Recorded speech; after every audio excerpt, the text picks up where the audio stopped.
नमस्कार, स्वागत है आप सबका एसएचएम क्लासेस में। और आज हम क्लास 11th का चैप्टर नंबर 3 पादप जगत के कुछ क्वेश्चंस करेंगे। और ये हम असर्सन रीजन वाले क्वेश्चंस कर रहे हैं। ये पूरी वीडियो हमारी असर्सन रीजन के क्वेश्चंस की होगी। तो चलिए हम बिना देर किए हुए हम अपनी वीडियो को शुरू करते हैं। तो जो हमारा पहला क्वेश्चन है वो है अभिकथन है। इसमें लिवरवर्ट्स जैमा बनाकर अलैंगिक रूप से प्रजनन करते हैं। तो ये बात बिल्कुल सही है। इसका कारण है ब्रायोफाइट्स में आर्किगोनियम कुप्पी के आकार का होता है। तो ये बात भी क्या है, हमारी सही है। लेकिन जो कारण है वो अभिकथन की सही व्याख्या नहीं कर पा रहा है, इसलिए इसका क्या है, ऑप्शन नंबर 2 है। अभिकथन और कारण दोनों सत्य हैं, लेकिन कारण है अभिकथन की सही व्याख्या नहीं है। बढ़ते हैं अगले क्वेश्चन की तरफ। अभिकथन है इसमें प्रोटोनीमा बहुकोशिकीय स्वतंत्र और काई यानी कि मॉस में प्रायः तंतु में होता है। तो ये बात बिल्कुल सही है। जो प्रोटोनीमा होता है वो बहुकोशिकीय स्वतंत्र और मॉस में प्रायः कैसा होता है, तंतु में होता है। इसका कारण है प्रोटोनीमा समसूत्री विभाजन द्वारा बीजाणु से विकसित होते हैं और लैंगिक अंग पर युग्मक विकसित करते हैं। तो यहाँ पर जो बीजाणु दे रखा है वो गलत दे रखा है। ये बीजाणु से नहीं, ये पत्तीदार अवस्था में विकसित होते हैं। तो इसका हमारा अभिकथन तो सत्य है, लेकिन कारण क्या है, असत्य है। तो इसका जो सही ऑप्शन होगा वो होगा ऑप्शन नंबर 3। बढ़ते हैं हम अगले क्वेश्चन की तरफ। इसमें जो अभिकथन है वो है आवृत्ति बीज में गुरु बीजाणु मात्र कोशिका बीजांडकोश से विकसित होते हैं। तो ये बात बिल्कुल सही है। जो आवृत्ति बीजी में होते हैं वो गुरु बीजाणु मात्र कोशिका बीजांडकोश से विकसित होते हैं। इसके कारण है सभी गुरु बीजाणु मादा युग्मकों वित्त में विकसित हो सकते हैं। तो यहाँ पर सभी क्या दे रखा है, गलत दे रखा है। 4 में से केवल एक मादा मेगास्पोर बनाती है। तो यहाँ पर जो सभी हैं वो गलत दे रखा है। तो इसका जो सही ऑप्शन होगा वो होगा ऑप्शन नंबर 3। अभिकथन सत्य है, लेकिन कारण क्या है, असत्य है। बढ़ते हैं हम अगले क्वेश्चन की तरफ। इसमें जो अभिकथन है वो है क्लोरेला का उपयोग अंतरिक्ष यात्री भोजन के रूप में करते हैं। तो ये बात बिल्कुल सही है। जो क्लोरेला होता है उसका उपयोग अंतरिक्ष यात्री किसके रूप में करते हैं, भोजन के रूप में करते हैं। और इसका कारण क्या है, क्लोरेला प्रोटीन उत्पन्न कर सकता है। तो ये बात भी बिल्कुल सही है। जो क्लोरेला है वो क्या करता है, प्रोटीन उत्पन्न करता है। तो इसमें हमारा सही ऑप्शन होगा ऑप्शन नंबर 1। अभिकथन और कारण दोनों सत्य हैं और कारण अभिकथन की सही व्याख्या है। बढ़ते हैं हम अगले। ये हमारा अभिकथन है। इसमें दे रखा है यूलोथ्रिक्स समयुग्मी प्रजनन दर्शाता है। तो ये बात बिल्कुल सही है। जो यूलोथ्रिक्स होता है वो समयुग्मी प्रजनन दर्शाता है। और इसका कारण क्या दे रखा है, यूलोथ्रिक्स के दोनों संलयित युग्मक गतिहीन और आकार में समान है।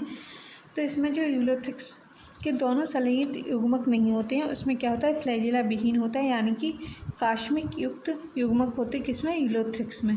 तो यहाँ पर हमारा कारण क्या है, गलत दे रखा है। तो इसका जो सही ऑप्शन होगा वो होगा ऑप्शन नंबर 3। अभिकथन सत्य है, लेकिन कारण क्या है, असत्य है। बढ़ते हैं हम अगले क्वेश्चन की तरफ। जिम्नोस्पर्म की विशेषता है कि वे नग्न बीज उत्पन्न करते हैं। तो ये बात बिल्कुल सही है। जो जिम्नोस्पर्म की विशेषता है कि वे नग्न बीज उत्पन्न करते हैं। तो ये बात क्या है, बिल्कुल सही है। इसका अभिकथन तो ठीक है। अब बात करते हैं हम कारण की। निषेचन से पहले और बाद में इनके बीज बीजावरण से ढके नहीं होते हैं। तो यहाँ पर बीजावरण से नहीं, क्या होगा, बीजांड अंडाशय भित्ति से ढके नहीं होते हैं। तो हमारा जो कारण है वो क्या है, गलत है। तो यहाँ पर जो हमारा सही ऑप्शन है वो है ऑप्शन नंबर 3। अभिकथन सत्य है, लेकिन कारण असत्य है। बढ़ते हैं हम अगले क्वेश्चन की तरफ। जिम्नोस्पर्म में परागण का विकास लघु बीजाणु धानी के भीतर होता है। तो ये बात बिल्कुल सही है। जो जिम्नोस्पर्म है उनमें जो परागणों का विकास होता है वो लघु बीजाणु धानी के भीतर होता है। इसका कारण क्या है, जिम्नोस्पर्म में नर युग्मकोभित्त का स्वतंत्र अस्तित्व होता है। तो यहाँ पर स्वतंत्र अस्तित्व नहीं, ये लघु बीजाणु धानी पर क्या करते हैं, निर्भर करते हैं। तो यहाँ पर हमारे जो कारण है वो क्या है, गलत है। तो इसका जो सही ऑप्शन होगा वो होगा अभिकथन सत्य है, लेकिन कारण क्या है, असत्य है। बढ़ते हैं हम अगले क्वेश्चन की तरफ। लेमिनेरिया में फ्रॉन्ड प्रकाश संश्लेषक अंग है। ये हमारा अभिकथन है। जो लेमिनेरिया होता है वो क्या है, उसमें फ्रॉन्ड प्रकाश संश्लेषक अंग है। ये बात बिल्कुल सही है। इसका कारण क्या है, अधिकांश शैवाल बीजाणुभक्षी पीढ़ी प्रदर्शित करते हैं जो एक कोशिकीय युग्मज है। ये बात भी बिल्कुल सही है, लेकिन ये क्या कर रही है, ये व्याख्या अभिकथन की नहीं कर पा रहा है। तो इसका जो सही ऑप्शन होगा वो होगा ऑप्शन नंबर 2। अभिकथन और कारण दोनों सत्य हैं, लेकिन कारण अभिकथन की सही व्याख्या नहीं है। बढ़ते हैं हम अगले क्वेश्चन की तरफ। इसमें जो अभिकथन है हमारा वो है टेरिडोफाइट्स का वितरण एक निश्चित क्षेत्र तक सीमित है। तो ये बात बिल्कुल सही है। जो टेरिडोफाइट्स का वितरण होता है वो निश्चित क्षेत्र तक सीमित है। ये बात बिल्कुल सही है। इसका कारण क्या है? टेरिडोफाइट निषेचन के लिए प्रोथैलस के लिए जल और छाया की आवश्यकता होती है। तो ये बात भी बिल्कुल सही है। जब टेरिडोफाइट में निषेचन होता है तो उसके प्रोथैलस के लिए जल और छाया दोनों की आवश्यकता होती है। तो इसमें जो हमारा सही ऑप्शन होगा वो होगा ऑप्शन नंबर 1। अभिकथन और कारण दोनों सत्य हैं और कारण अभिकथन की सही व्याख्या है। बढ़ते हैं अगले क्वेश्चन की तरफ। इसमें जो हमारा अभिकथन है वो है सभी बीजाणुधारी पौधे द्विगुणित और द्विगुणित होते हैं। तो ये बात बिल्कुल सही है। सभी विषम बीजाणु पौधे बीज उत्पन्न करते हैं। तो यहाँ पर सभी नहीं होकर क्या होगा? कुछ होगा। कुछ में आएंगे टेरिडो, जिम्नो और एंजियो। तो यहाँ पर जो हमारा सही ऑप्शन होगा वो होगा अभिकथन सत्य है लेकिन कारण असत्य है। इसमें जो अभिकथन है उसमें है सभी बीजधारी पौधे द्विगुणित होते हैं। तो ये बात बिल्कुल सही है। कैसे होते हैं? द्विगुणित होते हैं बीजधारी पौधे। लेकिन यहाँ पर सभी ना होकर कुछ होगा। कुछ विषम बीजाणु जैसे टेरिडो, जिम्नो और एंजियो। तो इस वजह से इसका जो सही ऑप्शन होगा वो होगा ऑप्शन नंबर 3। बढ़ते हैं अगले क्वेश्चन की तरफ। अभिकथन है टेरिडोफाइट्स में जीवन चक्र हैप्लोडिप्लॉन्टिक होता है। तो ये बात बिल्कुल सही है। जो टेरिडोफाइट्स होता है उसमें जो जीवन चक्र होता है वो हैप्लोडिप्लॉन्टिक होता है। इसका कारण है टेरिडोफाइट में गैमेटोफी अवस्था अल्पकालिक और अप्रकाश संश्लेषक पर निर्भर करती है। तो अप्रकाश संश्लेषक पर तो निर्भर करती है लेकिन अल्पकालिक नहीं होती है। ये कैसी होती है? ये मुक्तजीवी होती है। तो इसका हमारा कारण क्या हो गया? गलत हो गया। तो इसमें अभिकथन सत्य है लेकिन कारण क्या है? असत्य है। बढ़ते हैं अगले क्वेश्चन की तरफ। फ्यूकस द्विगुणित प्रकार का जीवन चक्र दर्शाता है। ये हमारा अभिकथन है। तो ये बात बिल्कुल सही है। जो फ्यूकस है हमारा वो द्विगुणित प्रकार का जीवन चक्र दर्शाता है। इसका कारण है फ्यूकस और वॉलबॉक्स विषम युग्मी हैं। तो ये बात भी हमारी सही है लेकिन व्याख्या हमारी नहीं कर पा रहा है। तो इसका जो सही ऑप्शन होगा वो होगा ऑप्शन नंबर 2। अभिकथन और कारण दोनों सत्य हैं लेकिन जो कारण है वो अभिकथन की सही व्याख्या नहीं है। बढ़ते हैं अगले क्वेश्चन की तरफ।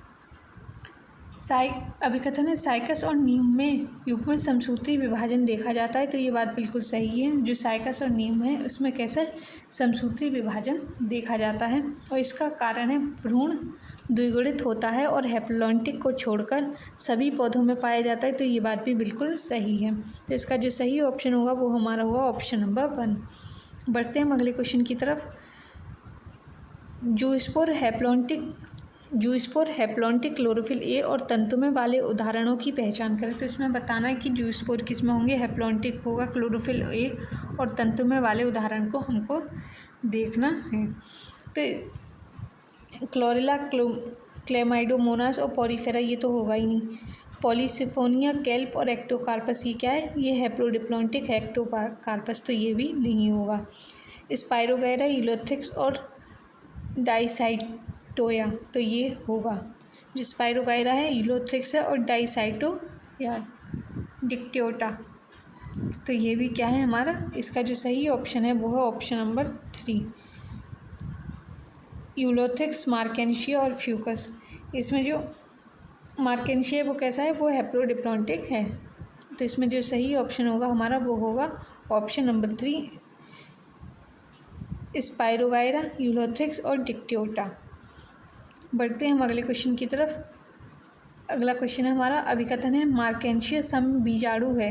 जो मार्केंशिया होता है वो समबीजाणु है। ये बात बिल्कुल सही है। इसका कारण है मार्केंशिया के समान बीजाणु नर और मादा युग्मों को भी तो उत्पन्न कर सकते हैं। तो ये बात भी बिल्कुल सही है। तो इसमें जो हमारा सही ऑप्शन होगा वो होगा ऑप्शन नंबर 1 यदि अभिकथन और कारण दोनों सत्य हैं और कारण अभिकथन की सही व्याख्या है। बढ़ते हैं हम अगले क्वेश्चन की तरफ। अभिकथन है हमारा स्फैग्नम का आर्थिक महत्व बहुत अधिक है। तो ये बात बिल्कुल सही है। जो स्फैग्नम होता है उसका आर्थिक महत्व बहुत अधिक है। इसका कारण है स्फैग्नम पीट प्रदान करता है। तो ये बात भी बिल्कुल सही है। जो स्फैग्नम होता है वो पीट प्रदान करता है जिसका उपयोग लंबे समय से ईंधन के रूप में किया जाता है। तो ये बात भी बिल्कुल सही है। किससे? स्फैग्नम पीट प्रदान करता है और इसका किसमें? ईंधन में हम उपयोग करते हैं। तो इसका जो सही ऑप्शन होगा वो होगा ऑप्शन नंबर 1, अभिकथन और कारण दोनों सत्य हैं और कारण अभिकथन की सही व्याख्या है। बढ़ते हैं हम अगले क्वेश्चन की तरफ। अभिकथन है वर्गीकरण की कृत्रिम प्रणाली अपर्याप्त पाई गई है, तो ये बात बिल्कुल सही है। जो वर्गीकरण होता है उसकी जो कृत्रिम प्रणाली है वो अपर्याप्त पाई गई है। इसका कारण है कृत्रिम प्रणाली का रूपात्मक और प्रजनन संबंधी दोनों विशेषताओं का समान महत्व दिया जाता है, तो ये बात भी बिल्कुल सही है। रूपात्मक और प्रजनन संबंधी दोनों विशेषताओं को समान महत्व दिया जाता है कृत्रिम प्रणाली में। तो इसका जो सही ऑप्शन है वो है ऑप्शन नंबर 1। अभिकथन और कारण दोनों सत्य हैं और कारण अभिकथन की क्या है, सही व्याख्या है। बढ़ते हैं हम अगले क्वेश्चन की तरफ। अभिकथन है पायरेनोइड्स क्लेमाइडोमोनास ऑफ फ्यूकस का भंडारण निकाय है, तो यहाँ पर जो क्लेमाइडोमोनास दे रखा है वो क्या है, गलत है। तो इस वजह से जो अभिकथन है वो हमारा गलत हो जाएगा। पायरेनोइड्स में स्टार्च और तेल दोनों होते हैं, तो यहाँ पर स्टार्च और तेल नहीं होते हैं, तो हमारा कारण भी गलत हो जाएगा।